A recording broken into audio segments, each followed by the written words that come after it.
बोलिए श्यावर रामचंद्र की जय, पवन पुत्र हनुमान की जय, श्री अम्बे मात की जय, श्री विष्णु भगवान की जय, श्री शिव शंकर भगवान की जय, श्री सतगुरु महाराज की जय। हर हर महादेव।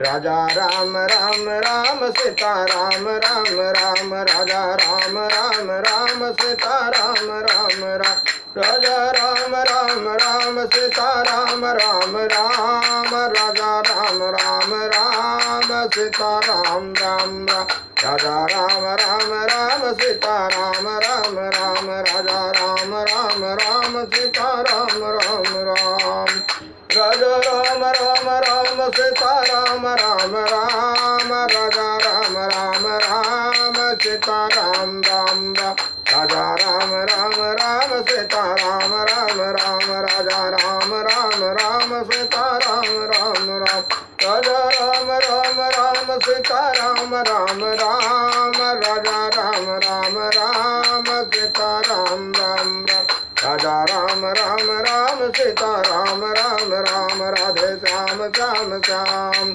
सीता राम राम राम, राधे श्याम श्याम श्याम सीता राम राम राम, राजा राम राम राम सीता राम राम राम, राजा राम राम राम सीता राम राम राम। श्यावर रामचंद्र की जय, पवन पुत्र हनुमान की जय, श्री अम्बे मात की जय, श्री सतगुरु महाराज की जय। हर हर महादेव। श्री राम जय राम जय जय राम, श्री राम जय राम जय जय राम। भगवान शंकर के आशीर्वाद से, प्रभु श्री राम जी के कृपा से, देवी माँ के आशीर्वाद से, सदगुरु के कृपा से, श्री भक्तमाल कथा भाग 213 भाग 214 सॉरी, राजर्षि ययाति जी, श्री पुरु जी, श्री यदु जी की महाराज दिलीप की कुछ कथा है। आप लोग ध्यान देकर के सुनिए। कल आप लोगों ने राजा नहुस, श्री ऋषि भ्रुवा महर्षि देवल जी की, वैश्वत मनु जी की कुछ कथा आप लोगों ने सुना। राजर्षि ययाति राजा नहुस के यति, ययाति, सयाति, अयाति, बियाति और कृति नामक 6 महाबली विक्रमशाली पुत्र हुए। यति ने राज्य की इच्छा नहीं की, इसलिए ययाति ही राजा हुए।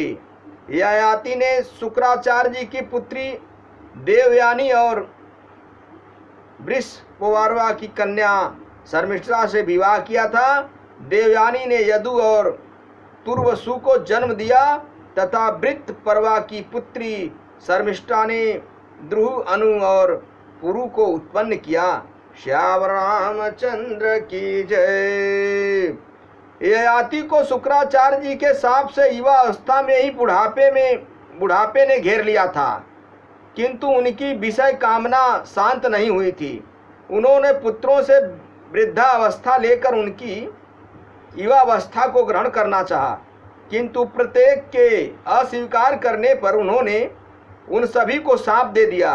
अंत में सबसे छोटे शर्मिष्ठा के पुत्र पुरु से भी वही बात की, तो उसने अति नम्रता और आदर के साथ पिता को प्रणाम करके उदारता पूर्वक कहा, यह तो हमारे ऊपर आपका महान अनुग्रह है। ऐसा कहकर पुरु ने अपने पिता की वृद्धावस्था ग्रहण कर उन्हें अपने युवा अवस्था दे दी।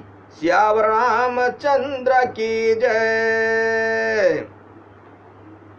राजा ययाति पुरु की युवावस्था लेकर समयानुसार प्राप्त हुए यथेच्छ विषयों को अपने उत्साह के अनुसार धर्म पूर्वक भोगा और अपनी प्रजा का भली प्रकार पालन किया। फिर शर्मिष्ठा और देवयानी के साथ विविध भोगों को भोगते हुए मैं कामनाओं का अंत कर दूंगा, ऐसा सोचते सोचते वे क्षुब्ध चित्त हो गए। अंत में उन्होंने इस प्रकार अपना उदार प्रकट किया। श्यावर रामचंद्र की जय।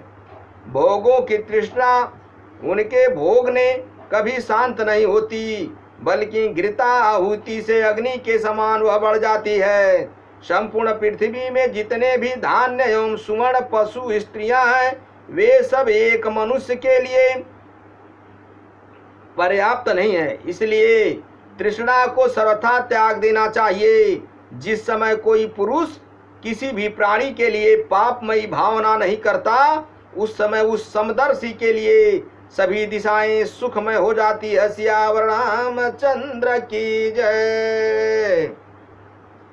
दुर्मतियों के लिए तो अत्यंत दुश्चय है, तथा वृद्धा अवस्था में भी जो शिथिल नहीं होती, बुद्धिमान पुरुष उस तृष्णा को त्याग कर सुख से परिपूर्ण हो जाता है।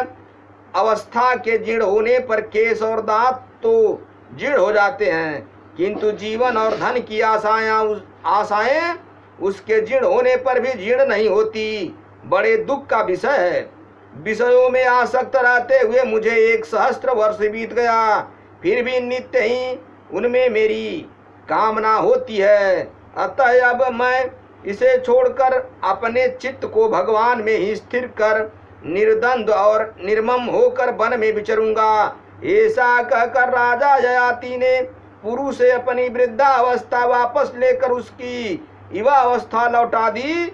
स्वयं वन को चले गए। सियावर रामचंद्र की जय। महाराज दिलीप इक्ष्वाकु वंश में महाराज दिलीप बड़े ही प्रसिद्ध राजर्षि हो गए हैं। वे बड़े भक्त, धर्मात्मा और प्रजापालक राजा थे। चारों वर्ण उनके शासन से संतुष्ट थे। महाराज सभी प्रकार के सुख से, किंतु उनके कोई संतान नहीं थी। एक बार इसके लिए अपने कुल गुरु महर्षि वशिष्ठ जी के आश्रम पर गए और अपने आने का कारण बताकर उनसे उपाय पूछा। महर्षि वशिष्ठ ने दिव्य दृष्टि से सब बातें समझकर कहा, राजन, आप एक बार देवासुर संग्राम में गए थे। वहां से लौटकर जब आप आ रहे थे, तब रास्ते में आपको सुरनंदिनी कामधेनु मिली। आपके सामने होने पर भी आपकी दृष्टि उन पर नहीं पड़ी, इसलिए आपने उन्हें प्रणाम नहीं किया। कामधेनु ने इसे अभिनय समझकर आपको संतानहीन का शाप दिया। अतः अब आप गो सेवा करें। भगवान ने चाहा तो आपका मनोरथ शीघ्र ही पूरा होगा। सियावर रामचंद्र की जय। गुरु की आज्ञा शिरोधार्य कर महाराज अपनी महारानी के सहित गौ की सेवा में लग गए। अनन्य गौ सेवा के प्रभाव से यथा समय उनके पुत्र उत्पन्न हुआ। यही बालक रघुकुल का प्रतिष्ठित रघु नाम से विख्यात हुआ। सियावर रामचंद्र की जय। उसी रघुकुल में प्रभु श्री राम जी पैदा हुए थे। श्री पुरु जी पौरव वंश के प्रवर्तक आदि पुरुष थे। इनका गुरुजनों के प्रति बड़ा आदर भाव था। जिस समय इनके पिता राजा ययाति अपनी वृद्धावस्था के बदले पुत्रों से उनकी युवावस्था मांग रहे थे और सभी पुत्रों ने अस्वीकार कर दिया, तब राजा ने अपने छोटे पुत्र पुरु से कहा। उस समय पुरु ने गुरोराज्ञ गयासी का बड़ा सुंदर प्रतिपादन किया गया है। यथा गुरोरो वचन पुण्यम स्वर्गमयूषकरम निराणम गुरु प्रसादतम त्रिलोकस्य मानस्य सकचकृतः गुरोरनुमातिं प्राप्तयं सर्वानं कामानवन्तयं। गुरुजनों की आज्ञा का पालन मनुष्यों के लिए पूर्ण स्वर्ग तथा आयु प्रदान करने वाला है। गुरु के ही प्रसाद से इंद्र ने तीनों लोकों का शासन किया है। गुरु स्वरूप पिता की अनुमति प्राप्त करके मनुष्य संपूर्ण कामनाओं को प्राप्त कर लेता है। यह कहकर पुरु ने संहर्ष अपनी युवावस्था पिता को देकर बदले में उनके बुढ़ापे को स्वीकार कर लिया, जिससे कि महान यश की भागी हुए। इनको गुरुजनों की कृपा से पारावर तत्व का ज्ञान था। इस कारण ये जगत प्रपंच से सर्वथा अनासक्त रहे। श्री गोस्वामी तुलसीदास जी ने इनका पितृ भक्त रूप में स्मरण किया है। यथा तनय जजाति अजऊ बुन दाया हूँ, पितु आज्ञा यज्ञ जसन भाया हूँ। पुरु जी के वंश में बहुत से राजर्षि और ब्रह्मर्षि भी हुए हैं। श्याम रामचंद्र की जय। श्री राम जय राम जय जय राम, श्री राम जय राम जय जय राम। श्री यदु जी ये राजा ययाति के प्रथम पुत्र थे, जो देवानी के गर्भ से उत्पन्न हुए थे। ये यादव वंश के प्रवर्तक राजा हुए। इन्हीं के वंश में स्वयं भगवान श्री कृष्ण प्रादुर्भाव हुआ। ये बड़े धर्मज्ञ तथा धर्मशील थे। यथा अवधूतम द्विजम कंचिरंतोमयम कवि निरक्षणम तरुणम यदु प्रपच्छम धर्मवितम। श्रीमद् भागवत में इसका वर्णन है। आप लोग मेरे भाइयों, ईश्वर सत्य है, जगत मिथ्या है। अब यदु जी की कथा अगले भाग में रहेगी, आप लोग सुनिएगा। कथा विसर्जन होत सुनहूं, पवन कुमार राम लखन सीता सहितमो पर करहूं कल्याण। मेरे भाइयों, मेरे मित्रों, ईश्वर सत्य है, जगत मिथ्या है। बड़े भाग्य मानुष तन पावा, सुर दुर्ल बसंत न ग्रंथ न गावा। ये मनुष्य का शरीर साक्षात मोक्ष का दरवाजा है। यह बड़े भाग्य से मिला है। इसको पा करके नष्ट न करें। कहीं भी कैसे भी चलते फिरते, उठते बैठते, सोते जागते, हर पल हर घड़ी भगवान का भजन करें। राम नाम, कृष्ण नाम, नारायण नाम का जपन करें। अपने जीवन का कल्याण करें। संत सेवा, गुरु सेवा, ब्राह्मण सेवा, गौ सेवा करते हुए, शास्त्रानुसार शास्त्र का नियम करते हुए, भगवान का तीर्थ धाम दर्शन करते हुए अपने जन्म का कल्याण करें। श्यावर रामचंद्र की जय।